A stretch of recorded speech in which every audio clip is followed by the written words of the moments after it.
9 minutos para las 9 de la mañana y vamos a recibir a nuestro primer invitado, ya que Factum presentó los resultados de su encuesta nacional de intención de voto del tercer trimestre de este año y estamos junto a Oscar Botinelli, director de Factum, una vez más aquí en Arriba Gente. Bienvenido, ¿qué tal, Oscar? ¿Cómo va? ¿Qué tal? ¿Cómo estás, Humberto? Bueno, muy bien, muy bien. Metiéndonos de nuevo en este tema de números, a mí, en algunos aspectos, siempre mirándolo desde un punto de vista exclusivamente de la comunicación, a veces me hace gracia cómo quienes se ven involucrados en estas encuestas, y no estoy hablando de los encuestados, sino a quienes llegan los resultados, van teniendo diferentes actitudes, muchas veces de acuerdo a cómo se van presentando los números. Obviamente que todos orejean como en el truco para saber qué es lo que se tiene en la mano, pero a veces se hace una lectura que lleva al facilismo de decir, falta mucho para las elecciones y mucho puede cambiar. Es una verdad de perogrullo, todos lo sabemos que falta mucho. Lo que me parece muy interesante es ver por qué se dan determinado tipo de movilizaciones, de diferencias de un trimestre a otro trimestre. En una palabra, está bueno también hacer el análisis de qué cosas son las que modifican el comportamiento del electorado. ¿Por qué el electorado, por ejemplo, puede parecer apático hacia la clase política en un momento y de golpe tener una intención de decir qué es lo que piensa votar? ¿Por qué algún partido en determinado momento muestra un crecimiento y luego ese crecimiento queda en una meseta de la que parece no salir? Entonces vuelvo a lo del principio. El facilismo de falta mucho todavía, de repente no nos permite ver lo que los números nos están diciendo. Y la pregunta concreta es, ¿nos están diciendo en este último trimestre cosas distintas los números? Bueno, a ver, primero, el trimestre este es como el cambio climático, está corrido. Está corrido. Bueno, terminamos los primeros días de noviembre. El trimestre realmente terminaba en septiembre. Pero le seguimos llamando tercer trimestre también. El verano empieza tarde también. Bueno, primera cosa, lo que las encuestas no miden, pero atención, las elecciones no pueden medir, es detrás del voto qué nivel de entusiasmo hay y de convencimiento. Un niño puede votar diciendo no tengo más remedio que votar esta, bueno, voté toda la vida, no me gusta nada, que se vayan todos. Exacto. Y otro puede ir ferviente, el país depende de esto. Exacto. Vale lo mismo. Y en la encuesta no se mide en general, no se puede medir mucho, se mide más que en el voto con todo, el nivel de compromiso, de entusiasmo. Y lo otro que hay que tener cuidado es esto. Particularmente le está pasando al Frente Amplio, es muy claro, que hay un nivel de 1 de cada 3, 1 de cada 4 votantes que tuvo en el 2014, que está enojado, desilusionado, y dice, no voto a ninguno. Pero después uno empieza a escarbar y dice, me parece que va a volver a votar. No todos, unos cuantos. Entonces, probablemente el Frente Amplio tenga una estimación de voto hoy que no sea real en el sentido que tiene ahí una rabia oculta que una vez que pase lo va a mejorar un poco. Esa es la sensación que hay. Esto se dio de alguna manera o sin el de alguna manera. Esto se dio en la elección pasada y se dio notoriamente, yo diría que a pocas horas de la propia elección. Sí. Uno presentía y sentía, a ver, la definición de Lucía Topolansky de el susto despertó al mamado es una expresión muy gráfica de ese pensamiento de quien quiere mostrar un enojo, un descontento, una disconformidad, pero que en definitiva a la hora de ser llamado a ejercer su deber cívico lo vuelve a hacer depositando la confianza en definitiva en lo que venía depositándola anteriormente. Sí, la última semana sobre todo hubo gente que se asustó al revés. Pero resulta que si pierde el Frente Amplio, por ejemplo, creía que le iban a desaparecer los beneficios sociales o los subsidios o el nivel de salarios que iba creciendo. Es decir, ahí hubo todo una imagen que jugó a último momento, decía, vuelvo a votar el Frente Amplio, ¿no? Y efectivamente, eso más alguna casualidad matemática le dio al Frente Amplio la mayoría absoluta. Digo casualidad matemática porque nunca es predecible que alguien pueda llegar a la banca 50 con una diferencia de 4.800 votos. Claro, ¿no? Claro. Más aún, es un porcentaje que está por debajo de lo que se crea límite estadístico para obtener 50 bancas. Claro. Así que tuvo además una suerte impresionante el Frente, pero realmente a último momento tuvo Y además, notoriamente, el último mes se nota que del lado adversario, sobre todo lo que se veía como el principal candidato, se detiene el boom aquel que había tenido y los dos elementos jugaron hacia elección. Normalmente no ocurre porque a último momento se produjeron cosas, sino que muchas veces son producto de fenómenos subterráneos que afloran sobre la elección, a veces cuando la gente está ya en el cuarto secreto, ¿no? Oscar, estos datos, este 33% que muestra el Frente Amplio, este 31% del Partido Nacional, están reflejando en el Frente Amplio, es el rebote del efecto Sendik y a su vez aparece acá la figura de Ibascú en el Partido Nacional como para deteriorar un poco, puede incidir. Digamos, siempre tomamos en cuenta que cuando uno toma un episodio aislado, más bien es resumen de otros episodios, ¿no? Perdona, vamos a repasar. Primero sí. Los números, ¿no? Ahí tenemos Frente Amplio 33%, Partido Nacional 31%, Partido Colorado 7%, Partido de la Gente de Edgardo Novick 7%, el Partido Independiente un 5% y Unidad Popular 2%. En blanco, o que no se pronuncian, digamos, 15%. La respuesta sobre el tema, o sobre el caso Sendik-Bascú. Lo que digo, son muy importantes, pues el tema más impactante como resumen de muchas cosas. El Frente Amplio estuvo desde principios del 2016, donde golpea el tema ANCAP, de ahí hasta julio de este año, 29-31%. Es decir, ahí es cuando había tenido la más formidable caída que podía tener. Este repunte en gran medida es el después de Sendik. ¿Qué quiere decir?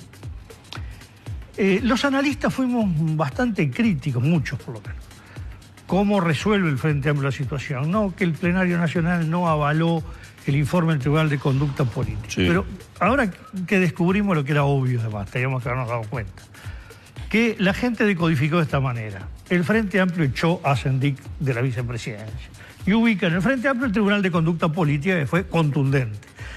Distinguir entre la mesa, la presidencia, el frente, el gobierno, los diputados... Eso es para los técnicos. Eso es para nosotros, para los especialistas, obsesivos con el tema. Pero para la gente lo que vio fue... Yo recuerdo que la última vez que nos vimos había... A ver, quiero ser muy sincero en cómo lo noté. Botinelli utilizó la palabra boomerang con lo que podía estar pasando con Sendik, pero tímidamente. O sea, en aquel momento era como que lo estaba empezando a olfatear, pero no podía decir. Y era claro, era tan efervescente el tema Sendik en ese momento, pero utilizó esa palabra de efecto boomerang, que dijimos con Danilo, pero ¿cómo boomerang? O sea, esto puede terminar favoreciendo al Frente Amplio, parecía imposible decirlo en ese momento. Lo recuerdo porque fue una palabra que en el momento... me recuerdo que ustedes titularon, hicieron un pie sobre eso. Y efectivamente, el boomerang es, porque terminó como terminó, si todavía estaba vicepresidente, seguía la pendiente, ¿no? Es decir, abajo cero, digamos. La gente vio un fallo contundente del Tribunal de Conducta Política que le satisfizo, esto es lo que había que decir, y un Sendik fuera. Por lo tanto, el Frente Amplio de alguna manera limpia su situación con esto. Y ahí se explica eso. Segundo, Partido Nacional. Primero, partamos de esta base. Partido Nacional con 31 cayó 2 puntos, sí. Pero está lo mismo que sacó en la elección pasada. ¿Sí? Estamos hablando de una caída a partir de un nivel excepcionalmente elevado de intención de voto, que sobre todo empezó a subir el año pasado y fue una subida constante este año hasta que en julio llega al 33%. Cae al 31%. Bueno, a veces son movimientos normales, pero lo que parece bastante claro es que acá lo afecta como el Partido Nacional, que a nosotros nos sorprende mucho, se enredó en el tema Bascú porque el Frente había escrito un catálogo, una enciclopedia, todo lo que no hay que hacer. Había una hoja de ruta a seguir, me parece, la hoja de ruta era clarísima. Más allá de que uno pudiera estar o no de acuerdo y que uno entiende a los políticos que explican que un caso no es igual al otro, pero había una hoja de ruta. La hoja de ruta y además una cosa, lo que los políticos entienden en una pieza cerrada y otra lo que ve la gente. Y eso es lo que no hay que olvidarse. Y además muchas veces los políticos, pasó en el caso Sendik, nubilan lo que es natural con los afectos. El tema que los afectos son para la vida privada. En la vida pública no se puede anteponer lo que ve la gente a los afectos personales. Lo que se ve además son dos fenómenos. En el caso del Frente Amplio se relaciona el aumento del 31 al 33% con un gran aumento que está teniendo Mujica. Mujica viene en ascenso constante en cuanto a intención de voto. Este es un dato. Y en el caso del Partido Nacional se produce, después de haber tenido un aumento importante en julio, un retroceso de Larrañaga que explica la caída del Partido Nacional. Quiero decir, retroceso después de haber subido, está en el mismo nivel Larrañaga que estaba en abril, pero no consolida ese aumento cuando prácticamente proclamó su candidatura, rearmó el sector, el Juntos, etcétera. Y ahí tuvo un envión que no lo detiene y efectivamente la encuesta muy clara en cuanto a que hay una visión crítica de ese apoyo tan fuerte que le dio originalmente a Bakú, ¿no? Ahora, Oscar, ¿se puede vislumbrar o se pueden perfilar los partidos políticos en intención de voto sin conocerse todavía, sin verle las patas a la sota, ¿no? Porque todavía no conocemos candidatos. Acabas de decir algo determinante. Mujica viene en ascenso en intención de voto. Todavía no sabemos si Mujica sí, si Mujica no. Hasta el cansancio ha dicho que no. Todavía no lo sabe él. No, digamos el cansancio ha dicho que no, pero con Mujica nunca se sabe. Estamos en un país de partidos muy sólidos, en un sistema verdaderamente de partidos estables. ¿Que no se vota el candidato sino el partido? Bueno, que el candidato define el plus final, pero el grueso de la gente elige partidos, aunque crea que elige candidatos. No en vano tenemos dos partidos que tienen casi dos siglos. Y otro, el nuevito, el Frente Amplio, ya va camino a los 60 años. Claro. Entonces, son árboles del paisaje.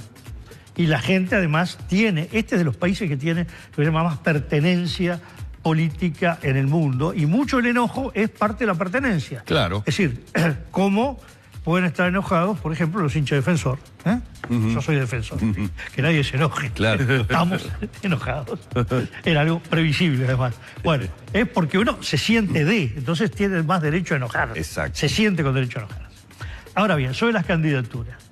Primero, Partido Nacional, un minuto, ¿no? Sí. La gente cree que el candidato va a ser, no solo está despegado en los números, sino que la gente cree, todos los uruguayos, en 3/4 parte de los uruguayos, que el candidato único del Partido Nacional va a ser Luis Lacalle. Una diferencia amplia en la interna con Larrañaga. Muy grande con Larrañaga y con otros que puedan aparecer. Y el desafiante que también se ve es Larrañaga. Frente a, Partido Colorado, después del retiro de Bordaberry, está bastante penalizado, se está moviendo entre un 6 y un 8%.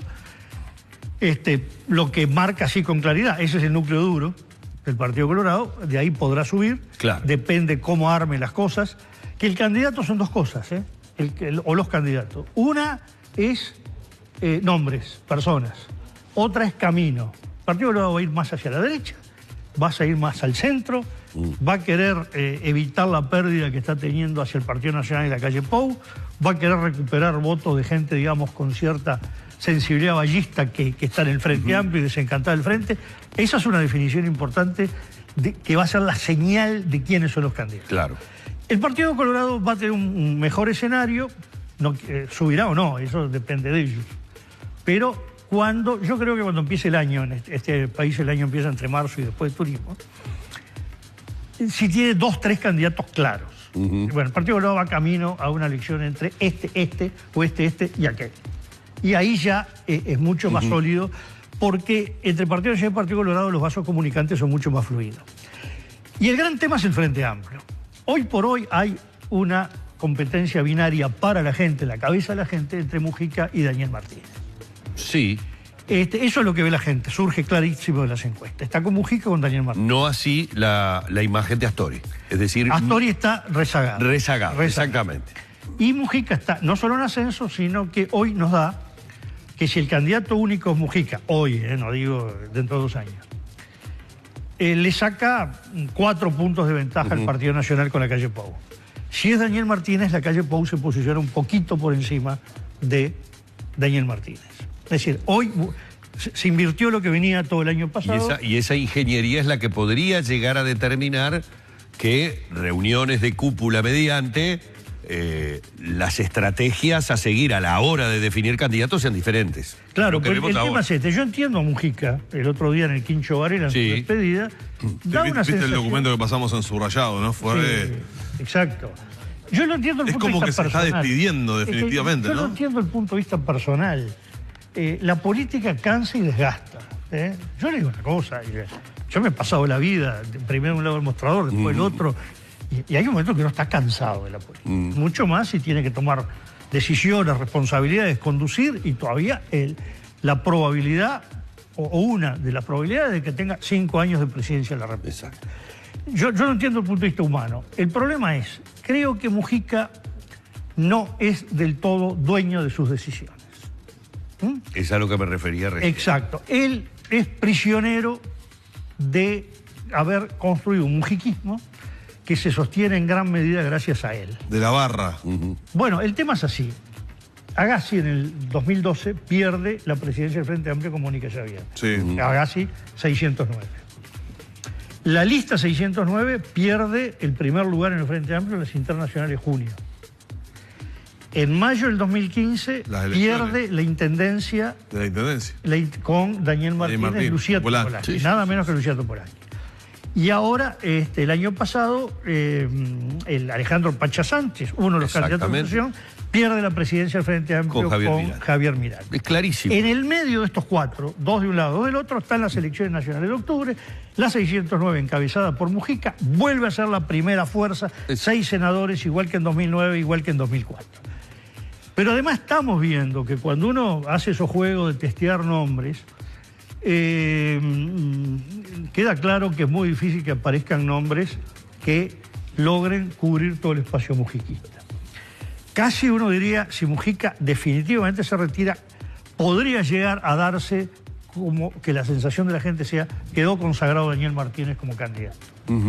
La incógnita es Astori, sobre todo una señal que ha dado Mujica, mi candidato es Astori. Sí. ¿No? Si llega a ser eso, y un Astori repotenciado, sin duda en este momento mucha gente puede enojarse, pero otros no, es la posición dura, firme que ha asumido, con un Mujica atrás, bueno, hay que ver, pero ahí ya es un barajar y dar de nuevo.